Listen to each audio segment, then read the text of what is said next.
agora começar a ministração da palavra. Hoje nós estamos encerrando o último dia dessa série de mensagens sobre pureza de coração, porque o Senhor nos conduziu até aqui com esse tema, pureza de coração, coração limpo, coração puro. E nós vamos estar lendo agora os textos básicos para a gente encerrar e ministrar hoje de acordo com a palavra do Senhor. Então quero ler Provérbios 6:23. Vou pedir para Evelyn ler Provérbios 6:23 alto. Pode ler. Porque o mandamento é uma lâmpada, e a lei uma luz, e as repreensões da correção são o caminho da vida. Então, porque... Como é que é? Porque o mandamento é uma lâmpada, e a lei uma luz, e as repreensões da correção são o caminho da vida. Então, o caminho da vida, a lâmpada e a luz é o mandamento, é a lei, é a ordenança. E quando nós obedecemos os mandamentos, a lei, a ordenança do Senhor, nós temos luz, nós temos lâmpada e nós temos um caminho da vida. Hein? Próximo versículo 28:13. Pode ler. Quem tenta esconder os seus pecados não terá sucesso na vida, mas Deus tem misericórdia de quem confessa os seus pecados e os abandona.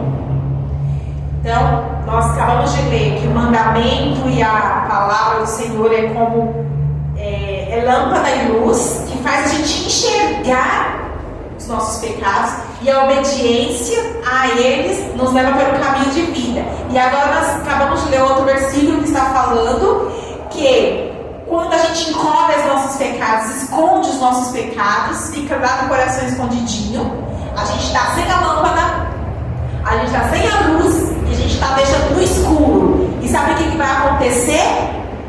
Você não vai alcançar a misericórdia de Deus.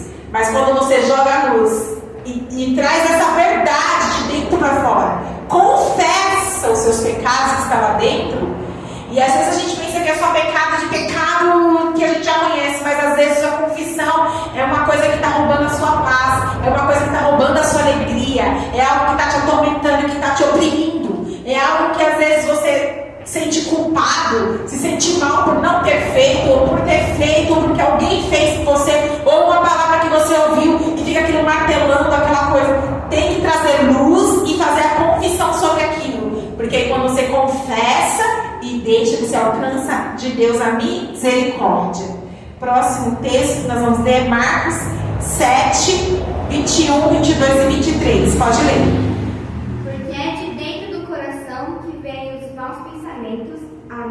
Imoralidade sexual, os roubos, os crimes de morte, os adultérios, a avareza, as maldades, as mentiras, as imoralidades, a inveja, a calúnia, o orgulho e o falar e agir sem pensar nas consequências. Tudo isso vem de dentro e faz com que as pessoas fiquem impuras. E a impureza do coração, ela vem de dentro, ela começa lá dentro. E quando você coloca isso para esconder, porque eu aprendi uma coisa maravilhosa essa semana, que quando, sabe aquilo que nos deixa envergonhado? Aquilo que você tem vergonha, aquilo que você não quer que ninguém saiba sobre você, é exatamente ali onde está, no escuro, está na mão do diabo, e ele está te oprimindo ali, e aí você vai ficar preso. Quer ser liberto, quer ser livre, quer ter um coração puro, quer chegar mais diante de Deus, quer ter mais comunhão com Deus, quer entrar mais fundo na presença de Deus, entrar no nível de águas mais profundo, quer estar mais parecido com o Senhor. Então pega tudo isso que você tem vergonha, que você não quer que ninguém saiba, que você esconde, sabe? Você não esconde por mal, mas você morre de vergonha disso, de saber que se você se expor aqui em público algo de você que está lá dentro do seu coração, você não vai suportar isso. Isso vai doer, vai machucar. Você vai ter muita vergonha ao expor coisas que você tem guardado dentro de você. Mas é nesse lugar gera toda a impureza que acabamos de ler nesses textos do capítulo 7 de Marcos, do versículo 21, 22 e 23, impureza sexual, maus pensamentos, homicídios, tudo isso vem desse lugar do coração. E se você joga a luz lá dentro e traz a verdade de dentro para fora e confessa, é naquele lugar que você tem vergonha e quer se esconder, que você tem que pegar e falar assim, não, eu vou trazer a luz, eu vou confessar. E não é confessar somente para Deus. Você tem que achar pessoas de confiança que estão prontas para te ajudar, para que você possa trazer para elas essas confissões. Porque a partir do momento que você confessa para alguém de confiança, alguém de Deus, alguém que vai te apoiar, te abraçar, te ajudar, você é liberto desse mal. E as impurezas, ela vem de dentro do coração, mas você precisa colocar luz na impureza para que seja limpo, purificado pelo Senhor. Próximo texto, Mateus 5,14. Vocês são a luz do mundo. Não se pode esconder uma cidade construída sobre um monte. Ninguém acende uma lamparina para colocá-la debaixo de um cesto. Pelo contrário, ela é colocada no lugar próprio para que ilumine todos que estão na casa. Assim também a luz de vocês deve brilhar, para que os outros vejam as coisas boas que vocês fazem e louvem o Pai de vocês que está no céu. Aleluia. Então, o finalzinho do texto é o mais importante. Você fala assim, para que as pessoas vejam as coisas boas que vocês fazem. Tudo que a gente faz, que está no oculto, ele vai ser colocado em luz, porque Deus, ele pega tudo que está no oculto e coloca a luz. Deus coloca. Então você vai ver muitos escândalos acontecer, porque tem pessoas que escondem os seus pecados, escondem as coisas erradas do seu coração, e Deus, ele vai jogar luz, porque ele não quer que nós sejamos de mentira. Uma pessoa falsa, uma pessoa mentirosa, que esconde os seus pecados, mas não confessa, mas finge ser o que não é. E por muito tempo a igreja não entendeu que nós somos a luz. E como luz nós temos que brilhar no alto, nós temos que estar lá no alto, como as lâmpadas que estão aqui iluminando. E para brilhar no alto, a gente tem que estar puro. Porque como é que você vai brilhar como a luz com obras más? As obras más são sempre trevas. Então tudo que tem trevas na sua vida, que o Senhor possa jogar luz hoje. Passe por esse lugar de santificação, de você se colocar na luz. Jesus, ele é a própria luz. A palavra de Deus é a lâmpada para os meus pés. Lá em Salmos 119, 105 fala, lâmpada para os meus pés é a tua palavra e luz para o meu caminho. Então joga a palavra, joga o Espírito, joga Jesus aí e começa a limpar, purificar, santificar para que brilhe. E aquilo que está no oculto de bom, aquilo que está no oculto de boas obras, Deus é tua luz e o nome dele vai ser glorificado. Mas será que o que nós temos escondido dentro de nós? Será que é coisas que quando Deus jogar luz, vai glorificar a Deus? Vai ser motivo de honra para o reino de Deus e para você?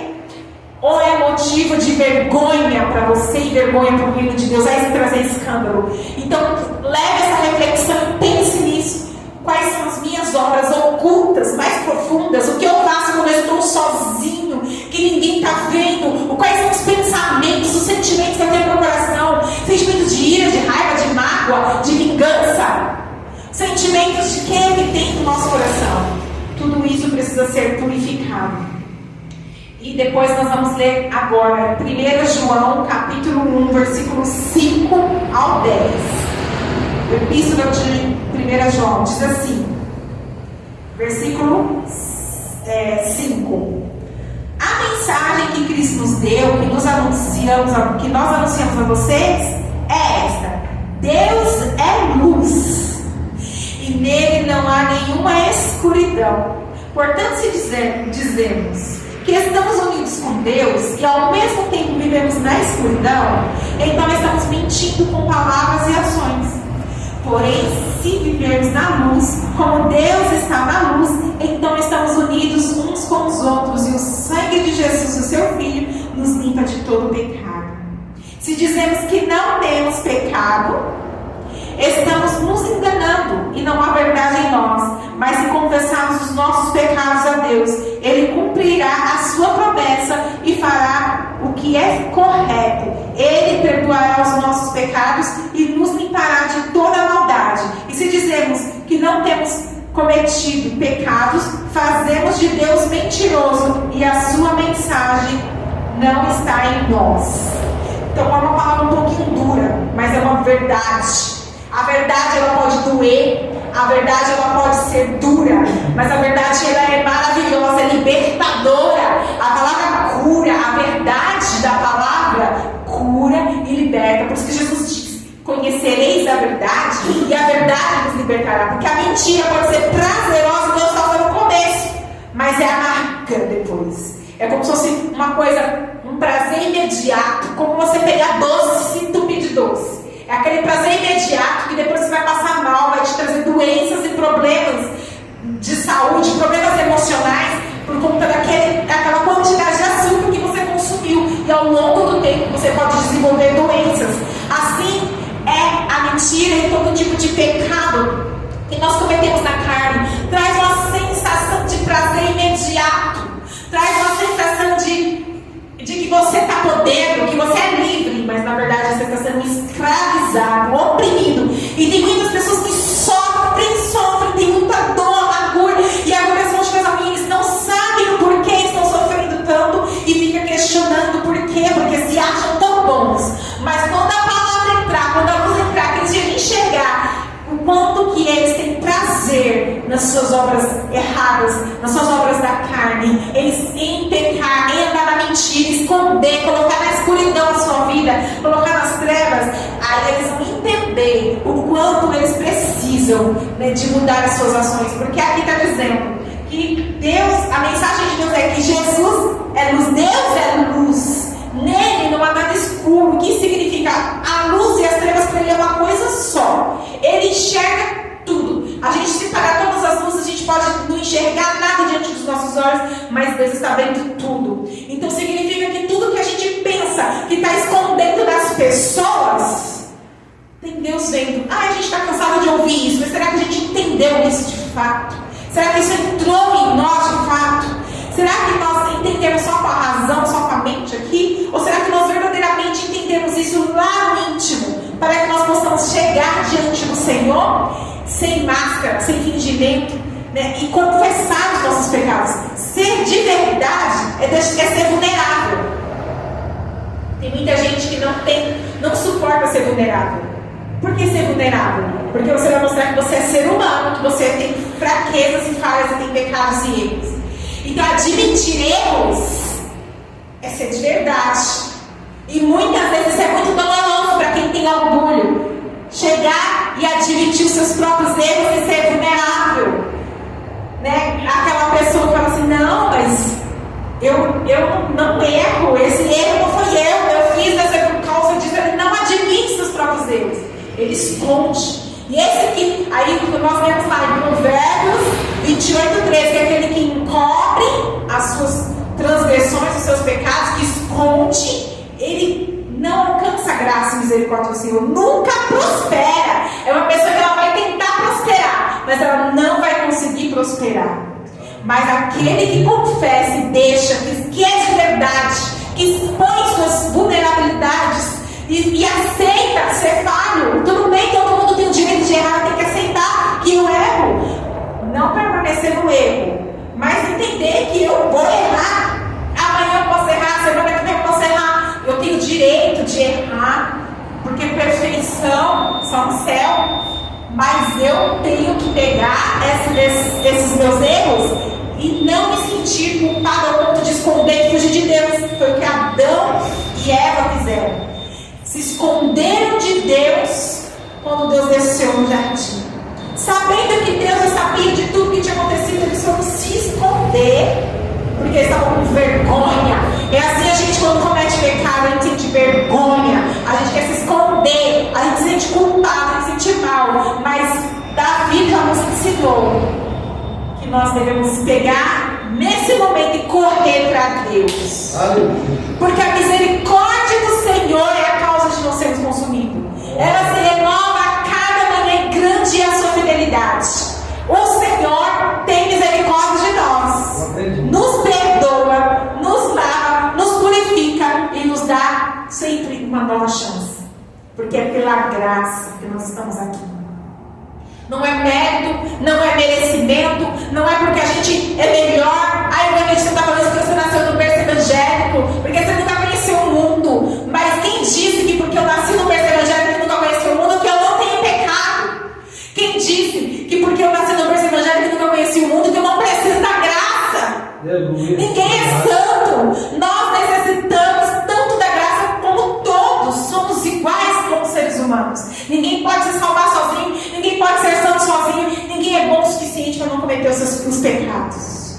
Mas em Cristo nós recebemos algo maravilhoso que chama justiça.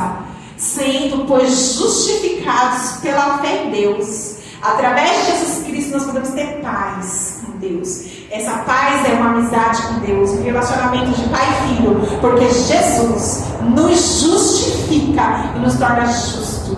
Aleluia. Agora, nós vamos ver aqui. Eu escrevi aqui um pouquinho da conclusão.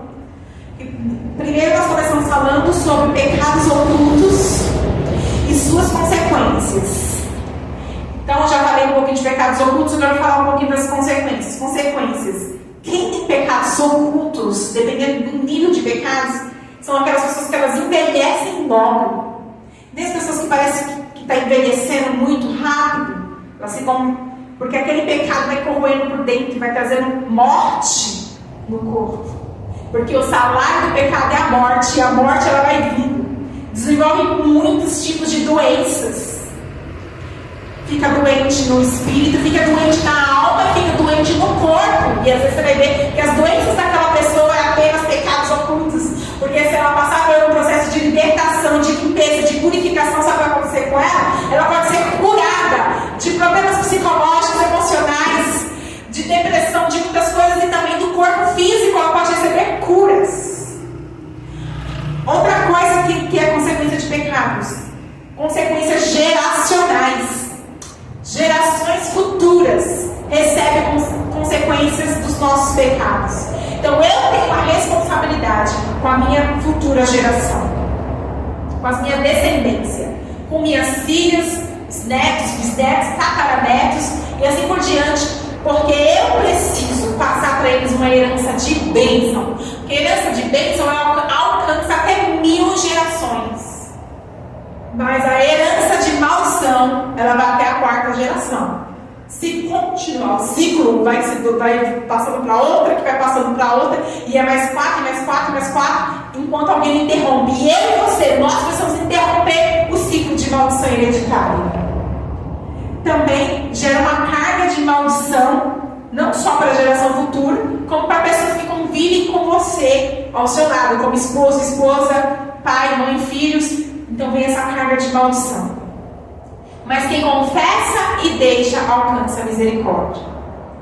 Depois que nós falamos sobre pecados ocultos, sobre as consequências, e falamos também sobre arrependimento e confissão, aí nós falamos também sobre o jovem rico, que amava o dinheiro, amava, adorava Mamon. E nós falamos um pouco sobre a idolatria, que é um pecado oculto muito sutil, que pode ter no meu coração e no seu, e a gente nem perceber. A gente necessita da luz, a gente necessita de Jesus, a gente necessita do Espírito Santo, a gente necessita da palavra para entrar e confrontar e mostrar para a gente se há alguma idolatria. Então a nossa oração sempre deve ser como a oração de Davi: som dos meus pensamentos, prova os meus pensamentos, vê se há em mim caminho mau e guia-me pelo caminho reto. Porque só Deus pode ver e nos mostrar se nós estamos cometendo pecados, inclusive da idolatria. Porque quem adora Mamon nem sabe que adora Mamon. Pensa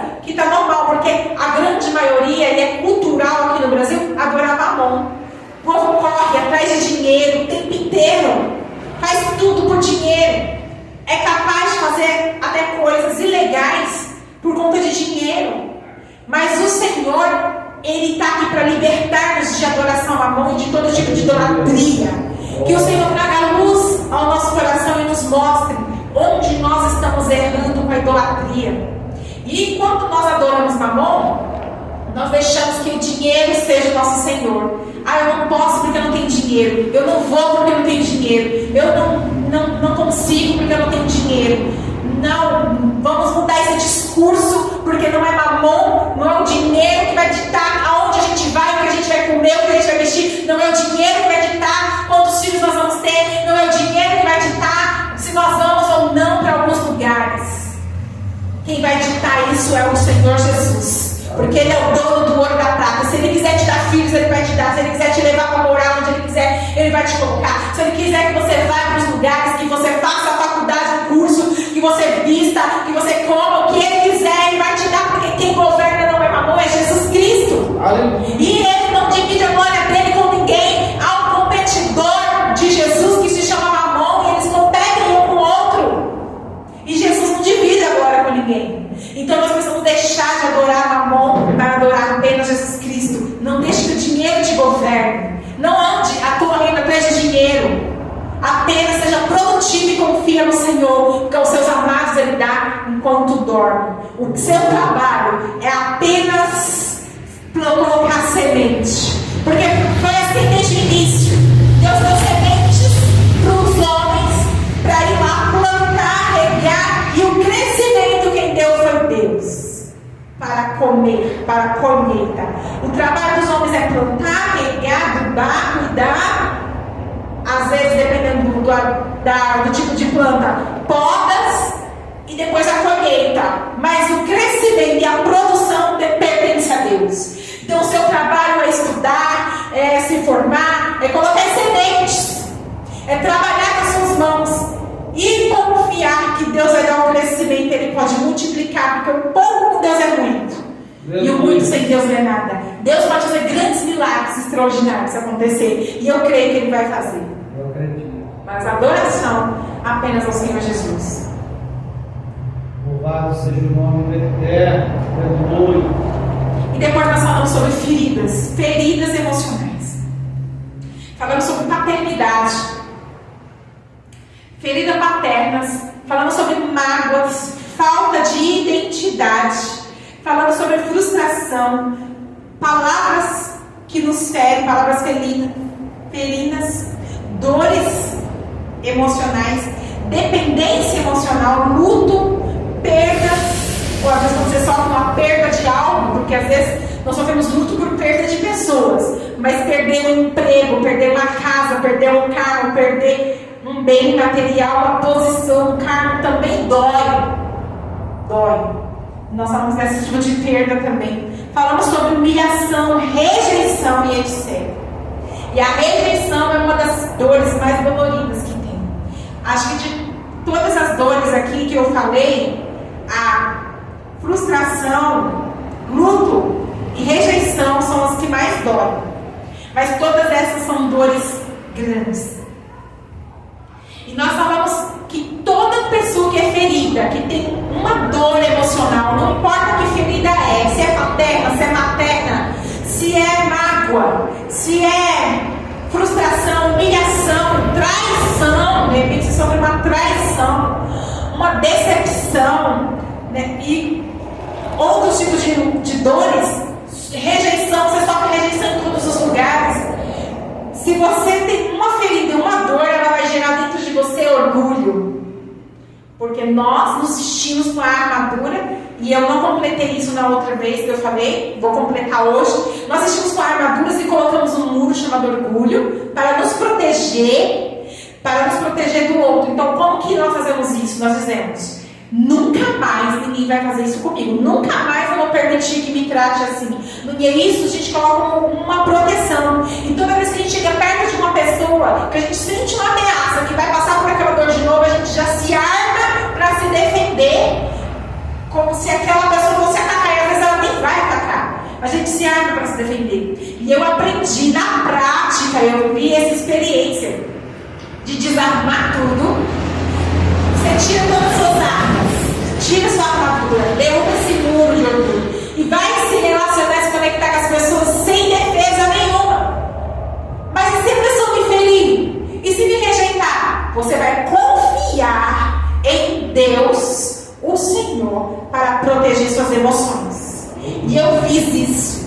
vivi na prática mais de uma vez de confiar que Deus ia proteger minhas emoções. E eu fiquei impressionada, eu me admirei do poder que isso tem, de como minha emoção foi protegida. Porque se fosse num outro tempo, quando eu estava com as minhas armas para me defender, eu poderia ter não só ficado muito mais chateada, magoada, aquilo poderia doer muito mais, me ferir muito mais, do que eu iria atacar. Porque geralmente é assim, você se arma, coloca um monte de armaduras, se enche de armas, e aí a pessoa, quando ela vem para te atacar, você ataca também. E aí é ferida para cá e ferida para lá, ofensa para cá, ofensa para lá. Mas o Senhor, quando Ele que te protege, você confia nele para proteger suas emoções, você fica totalmente desarmada. Você não ataca e nem é ferido, porque é uma proteção de Deus. Confia no Senhor para a proteção das suas emoções. E aí eu falei também que o orgulho tem um nome, e eu não disse o nome desse orgulho, mas hoje eu vou dizer. O nome do orgulho, o orgulho é uma pessoa e tem um nome. O nome dele chama Satanás. Ele é o orgulho puro, porque foi ele que começou lá no céu com orgulho, dizendo que subiria acima de Deus e se assentaria num trono para ser adorado e seria semelhante ao Altíssimo. E aí Deus disse: quem é semelhante ao Altíssimo? Pode descer para as profundezas, porque lá embaixo, nas profundezas dos abismos, lá será seu trono. E ele foi jogado do céu. Isso, Satanás trabalha desde Adão e Eva para jogar dentro do ser humano a sementinha do orgulho. E no dia que Eva foi tentada, a primeira coisa que entrou no coração dela, antes dela comer, foi sim, o orgulho. Porque ela duvidou de Deus, achou que Deus estava escondendo algo bom nela. Aí acabou a gratidão dela pelo jardim, por tudo que Deus tinha feito. E ela começou a ficar insatisfeita, achando que Deus estava protegendo, escondendo algo muito bom dela. Ele não tinha sido bom o suficiente de dar tudo aquilo para ela, era pouco. Ele estava escondendo o melhor dela. E aí ela queria ter o conhecimento do bem e do mal. E aí quando ela desejou o conhecimento do bem, isso é totalmente orgulho. Tudo isso que eu falei aqui, a dúvida de Deus, a ingratidão, né? A falta de louvar a Deus, de reconhecer as bênçãos de Deus, o desejo pelo conhecimento. Muitas vezes nós comemos o fruto do conhecimento. Como? Quando nós desejamos muito conhecimento, mas nós confiamos no nosso próprio entendimento, no nosso próprio conhecimento. Provérbios capítulo 3, eu não sei o versículo, mas no capítulo 3 ele vai dizer que não se apoie no seu próprio entendimento, mas confia no Senhor, que Ele te mostrará o caminho. Eu acredito. Muitas vezes nós ficamos, sabe como? Confiando no nosso próprio conhecimento. Quando a gente faz isso, a gente come fruto do conhecimento de novo, que Eva comeu junto com Adão. Então, quando eles comeram aquele fruto do conhecimento, o orgulho destruiu eles, porque desobedeceram a Deus, e toda desobediência é orgulho. E quando entrou esse orgulho no coração de Adão e Eva, aí passou a descendência até os dias de hoje, a herança desse orgulho. Todos nós nascemos cheios de pecado, e o pecado começa pelo orgulho. O primeiro pecador, Satanás, lá do céu, começou com orgulho. Adão e Eva começou com orgulho, e toda vez que nós vamos pecar é o orgulho, porque Provérbios fala que do orgulho precede a ruína. Então é o orgulho primeiro, depois a ruína. O orgulho precede a ruína e a soberba precede a queda, algo assim, que está em Provérbios. Então o que significa? Toda vez que você vai entrar numa ruína, que você está numa ruína, ou que você caiu, pode avaliar a sua vida, porque entrou no orgulho primeiro. Está magoado, está ferido seu coração, avalie a sua vida, que tem orgulho ali. Quer cura? Humilhação. Se esvaziar. A humilhação, para receber a cura, significa, sabe o quê? Quando você abre mão dos seus direitos. Quando você pega e fala assim, eu não me importo com minha imagem, com minha autoimagem, não, com minha reputação. Eu não vou me importar também, porque eu nós valorizamos muito a reputação. E muitas vezes crente é pregado reputação. Não, a nossa reputação está nas mãos de Deus. Não é nós que vamos cuidar da nossa reputação, nós vamos cuidar de ter um caráter. Nós vamos cuidar de ter uma verdade. Porque se você ficar preocupado com reputação, você vai esconder as coisas erradas. Você vai colocar tudo no escuro, porque a reputação está mais importante. O que vão pensar de mim? O que vão achar de mim? Não, se eu pedir perdão, vai pensar que eu estou errado. Não, se eu me humilhar para dizer para todo mundo que eu fiz, todo mundo vai pisar em mim. E aí nós estamos preocupados com a reputação. Mas quando você se esvazia e se humilha, aí você alcança a graça e a cura. Porque quando nós nos humilhamos, e como é que a gente se humilha? A gente deixa a verdade vir para fora.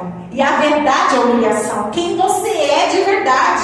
Não é quem os outros pensam que você é. Não é quem você finge ser. É quem você realmente é.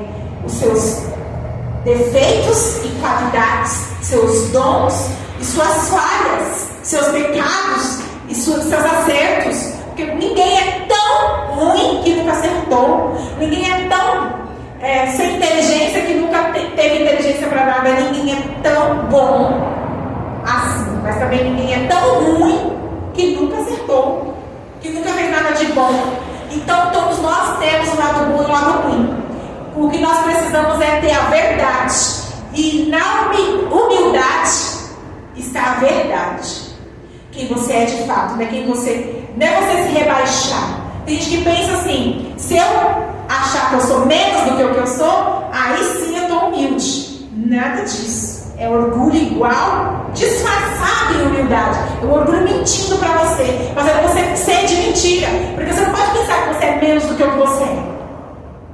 Você tem que saber quem você é verdadeiramente. E isso está na palavra. Quem você é está na palavra.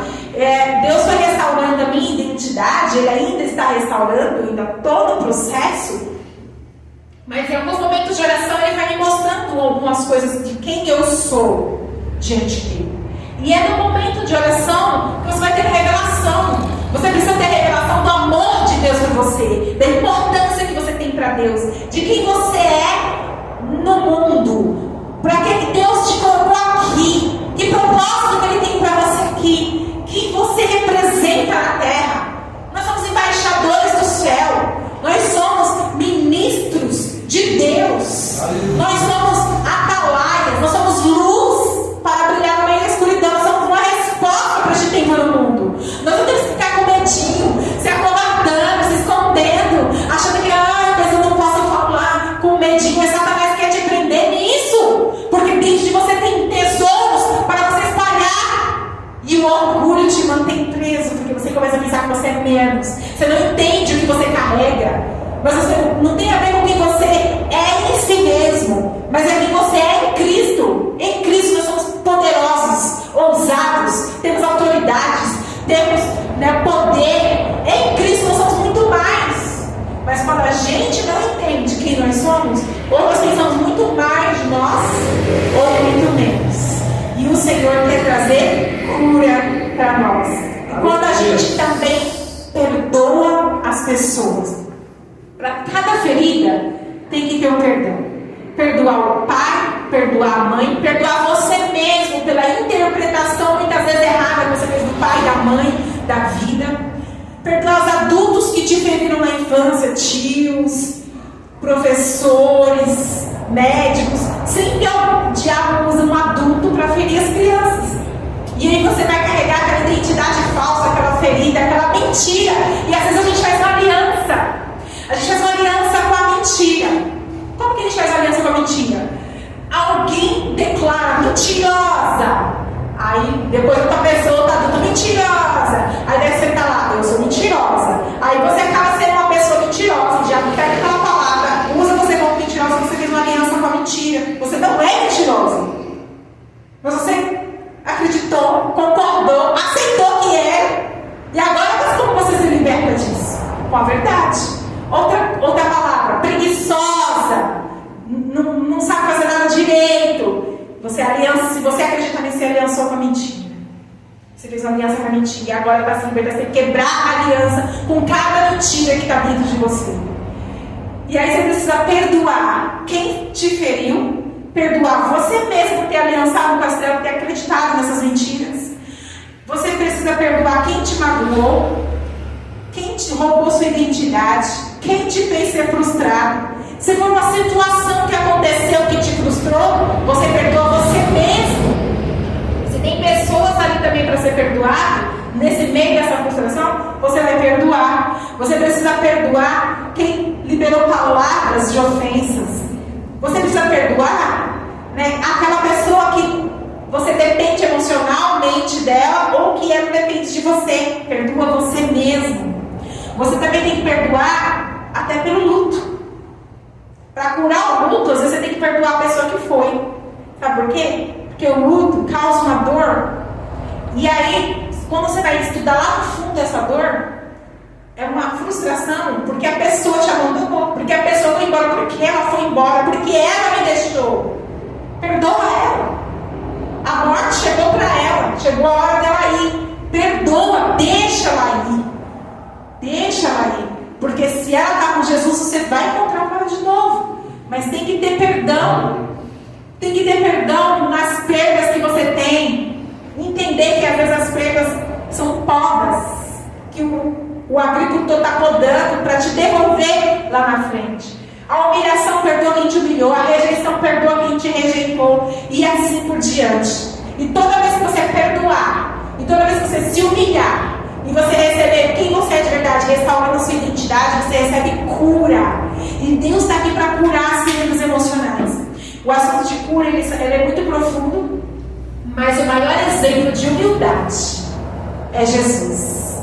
E lá, eu não sei o capítulo agora, em Isaías, acho que a história deve saber, Isaías, que fala sobre que ele levou sobre si as nossas enfermidades. Isaías 53. Isaías 53.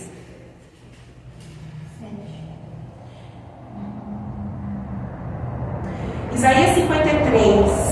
Eu vou ler do versículo 1 em diante para finalizar, mas antes de eu ler, eu quero dizer, né, que Deus, Ele quer nos dar um coração limpo, um coração puro, para que a gente possa se encaixar com o nosso espírito. Porque o que aconteceu? Quando Adão e Eva comeram o fruto, que assim, Deus criou o homem e a mulher perfeita e era tudo unido, como um só. O espírito, a alma e o corpo estava tudo conectado como um só. No momento em que eles comeram o fruto, morreram espiritualmente. Então o espírito deu uma afastada. Então ficou a alma e o corpo junto, que chama carne. E o espírito se afastou.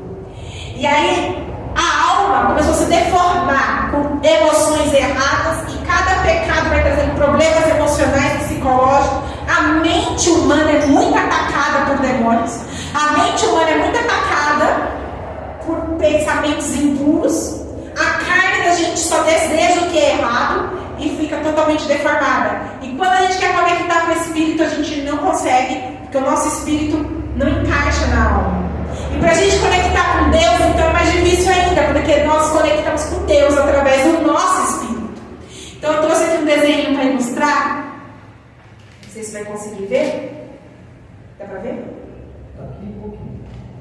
Aqui eu fiz como se fosse o ser humano completo.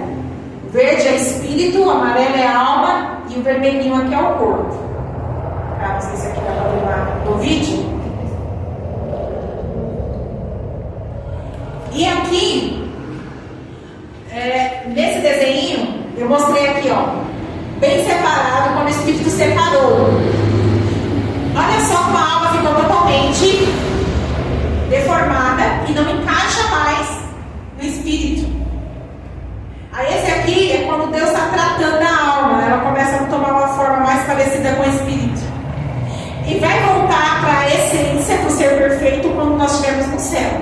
Mas quanto mais a nossa alma for santificada, e a alma é o coração, a alma é pensamento e emoções, decisões, tudo é alma. E a alma, quanto mais ela é tratada, quanto mais nós somos curados nas nossas emoções, quanto mais nós somos livres, mais a gente fica encaixado no nosso espírito e mais perto de Deus, em comunhão com Deus nós vamos ter.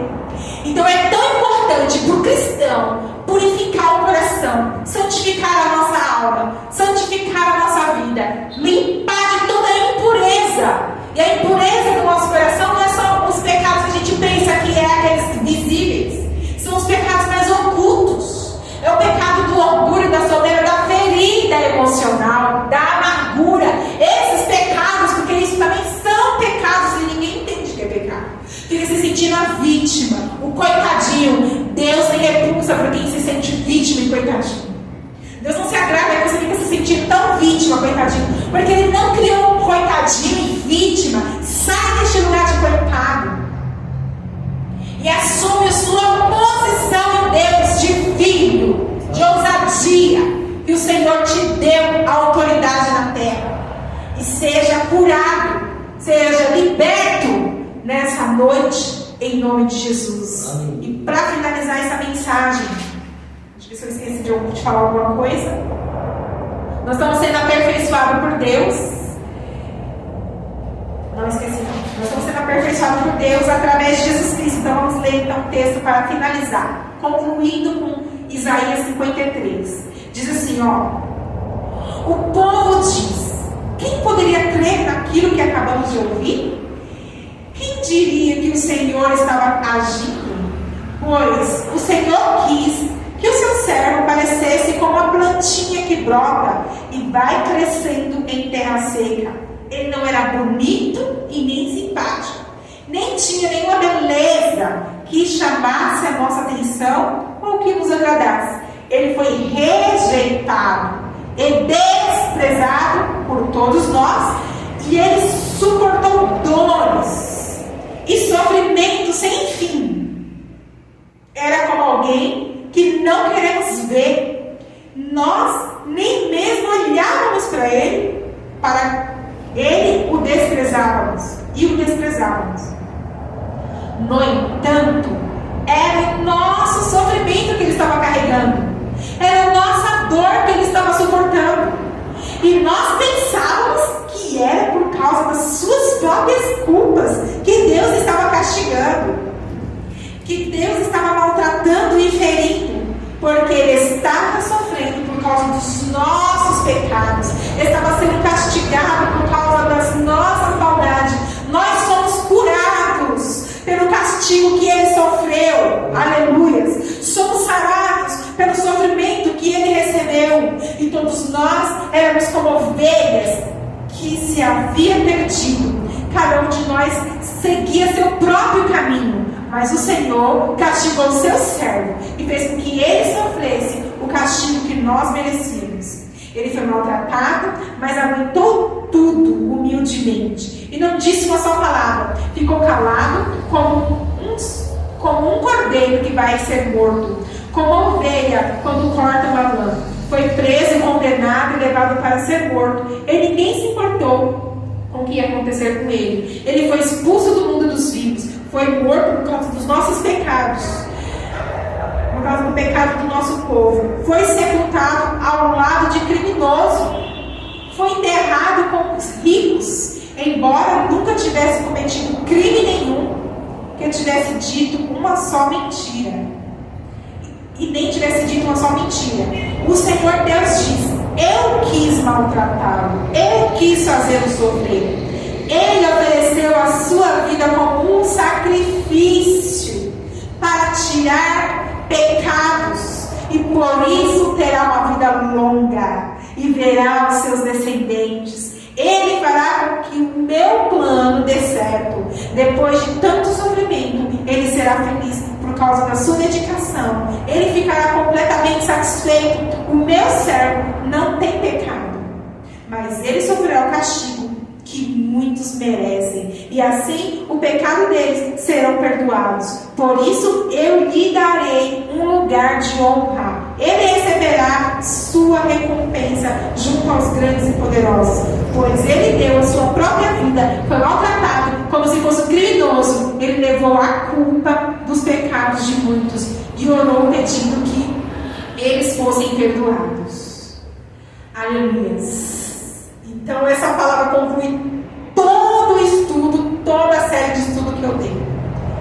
Porque tudo se baseia em coração purificado através do sangue de Jesus.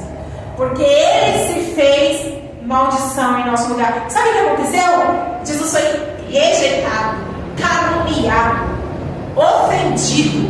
Todas essas dores que você pode ter no seu coração, Jesus sofreu. Ele sofreu perdas, Ele sofreu luto, Ele sofreu perseguição, humilhação, frustração, decepção. Tudo Ele sofreu para tirar de nós, hoje nos dá o poder de ser livre de todos esses sentimentos, de todas essas dores, de todas essas culpas. O Senhor Jesus levou sobre si as nossas feridas, as nossas doenças, os problemas psicológicos, emocionais, distúrbios mentais, sabe, todos os problemas da alma, do espírito, todos os problemas do corpo, as suas doenças físicas. Ele levou sobre si tudo, e pelo castigo que Ele levou, nós podemos ter completamente a cura, um coração completamente livre, purificado do pecado, da maldade, das dores e das feridas. Amém? Aleluia.